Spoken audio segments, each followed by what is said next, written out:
Wakil Bupati Aceh Timur Syahrul bin Syama'un membuka rapat koordinasi persiapan Musabaqah Tilawatil Quran MTQ ke-33 tingkat provinsi tahun 2017 di Aula Serbaguna ID. Seluruh perwakilan dari kafilah masing-masing kabupaten kota membahas berbagai persiapan jelang pelaksanaan MTQ. Selaku tuan rumah, Aceh Timur sudah siap menampung kafilah dari seluruh kabupaten kota se-Aceh. Seperti penginapan sudah disiapkan untuk para kafilah seluruh Aceh dan pengerjaan 9 titik arena juga sudah rampung 90%. Sementara Bupati Aceh Timur Haji Hasbullah bin M. Taid menyatakan beberapa arena diakuinya masih dalam tahapan finishing, namun mayoritas sudah selesai secara fisik. 5 dari 9 arena sudah siap digunakan karena dipusatkan dalam ruangan seperti gedung ID Sport Center, gedung DPRK, gedung Sekdakap, dan gedung SKB, serta gedung Rumah Sakit Umum Daerah Dr. Zubir Mahmud Aceh Timur.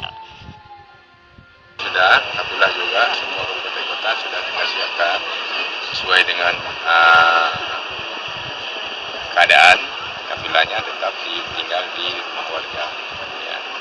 Ya, satu kabupaten 2 unit rumah alhamdulillah sudah siap dan juga fasilitas lengkap.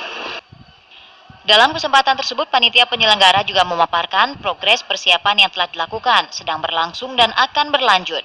Namun, secara menyeluruh tuan rumah telah menyiapkan berbagai kebutuhan untuk menyambut kafilah se-Aceh, baik dari segi penginapan peserta atau hotel dan wisma untuk tamu dari seluruh Aceh. Dari Aceh Timur, Said Maulana, kontributor TVRI melaporkan.